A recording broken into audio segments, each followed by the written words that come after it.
Welcome to another episode of Pistons of Fury. In this episode, I installed PAC 1218 valve springs and a Brian Tooley Racing cam in my 4.8 engine for the Mopar wagon.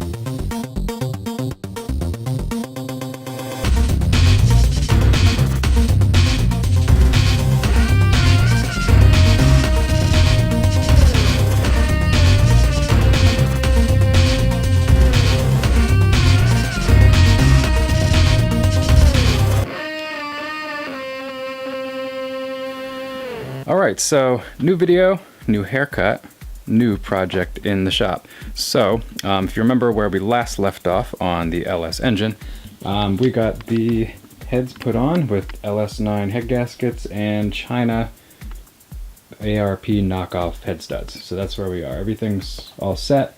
Still got all my assembly lube everywhere, which I got to figure out how to clean off. But today, we are going to do the pretty well-known PAC 1218 valve spring swap. So the key to this whole situation is this is actually a Craftsman compression testing kit, and the basic workflow of this whole thing is you take one of these guys and down in there, which let's see if I can focus on that. Yeah, all the way in there is this little thing called a Schrader valve. And what that does is pretty simple. It just makes sure that when you plug this into your compressor, that air doesn't just start flying out at you. Or in the case of the compression testing kit, if you plug it into the engine, that you don't lose compression going one way. So it's a one-way check valve, long story short. So what I'm going to do is I've got these super skinny nose pliers, so we're just going to remove the Schrader valve, and then that'll basically give us access to screw this directly into the combustion chamber via the spark plug hole.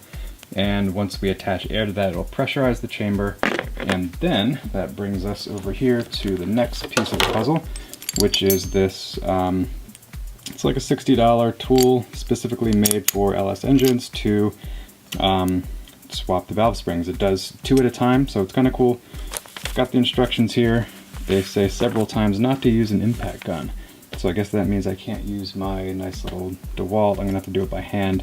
I did see Sloppy do it, but you know what, I don't need to be stripping any threads today. That would just make this project go a lot worse.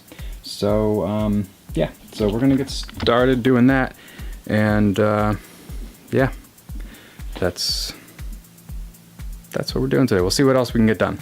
I do have some parts I need to pressure wash, so if I have time, I will get to that too. But we're gonna get started now.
Okay, so a little update just because my camera memory card got full, so I'm not sure how much that recorded, but it was mostly just going to be time-lapse anyway, so that's cool. A few helpful hints because I'm halfway through. I finished the one side. Let's see, if you haven't done this before and you're using this method to compress the cylinders to keep your valves up, you have to make sure that when you're using this tool, specifically this one with the dual springs, if you hit the valve going back down and you actually force it into the piston or into the combustion chamber, all your air is going to escape either through your intake or your exhaust port. So that'll happen. Then you have to basically just push everything back down, use some needle nose pliers, and pull your valve back up so it seals again. There's always a slow leak. I don't know if I'm using too much air pressure or what, but there is a slow leak that happens, so my compressor is definitely cycling, which is kind of annoying because it's heating up my garage. So that's going to happen. And then the last thing is these retainers. They're kind of tricky, especially when you're doing two valves at once. You just kind of have to make sure that they both catch at the same time and that one doesn't get stuck down below and you're releasing pressure and then it goes flying and causes the other one to go flying, because that's what just happened to me. Yeah, so crisis averted. I was able to find those and get them back in there. But yeah, pretty straightforward. I'm just going to kick over to the other side and throw you guys back on time lapse. But yeah, it's going pretty fast and it's pretty easy.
Alright, so we're back in the shop next day. So basically where we are is got everything kind of buttoned back, well, mock buttoned back up. So threw the valley plate back on, taped up my combustion chambers because that was just a disaster waiting to happen. So I don't want to drop anything down here, so that's just temporary, obviously. Have my valve covers placed on temporarily because I still have my rockers and push rods out, because the next step on the list is the cam swap. So I'm going to be starting that. I don't know if I'm going to finish that in this episode, but we'll see how far we get. Got a couple hours today to put into it, so that should be enough time in theory. But as you guys know, things always tend to go wrong during these simple kind of operations. So yeah, we're going to see where we end up with this, and I'll hopefully add some commentary along the way.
so just for a little recap on what that was all about. Impact wrench, no go. You know, this is a Ingersoll Rand. I think it probably does like 450 foot-pounds, if I remember correctly, so that wouldn't do it. I am using a 15/16 bolt because I don't have a socket, because I don't have the 24 mil, but it's close enough. I was a little concerned it was going to strip it, but it was okay. It wasn't rounding too much, and I am going to replace that bolt, because the last thing I want is for a crank bolt to get stuck in there, because that would be a disaster. Yeah, so what I ended up doing was, impact gun wouldn't work, so I just grabbed some chain, looped it through my pulley here, and then anchored it to where my engine mount goes, and then my stand was actually turning, so just grabbed a 2x4, put it on the floor jack, little rickety setup, and I'm standing here in flip-flops. I was definitely concerned about this thing coming over and smashing my foot or both feet, but luckily that didn't happen. So with a torque wrench, just cranked all the way up, it broke it free. Breaker bar would obviously do the same thing, but yeah, just came right out. Once it broke free, it was hand tight, or you know, I was able to unscrew it with my hand. So all right, first thing solved, and next up is the crank pulley. This should be fun too.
Alright, so what I just demonstrated here was the total wrong way to install your cam.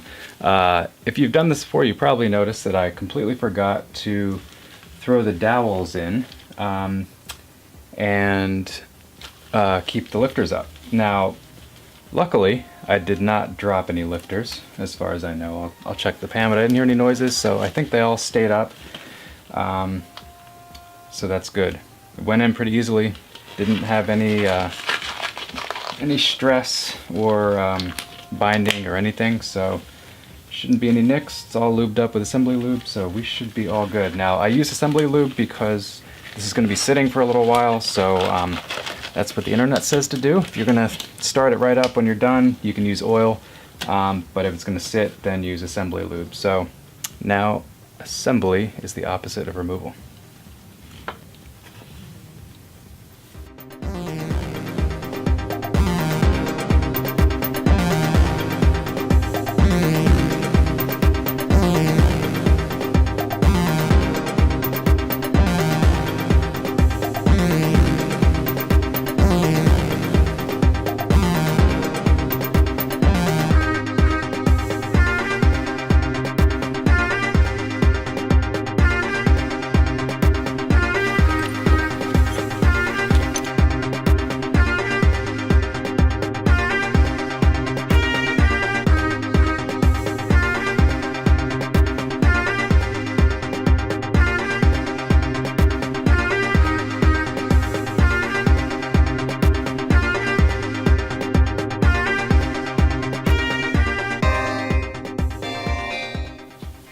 man, so this was a pretty productive weekend. I haven't, it's just propane cylinder.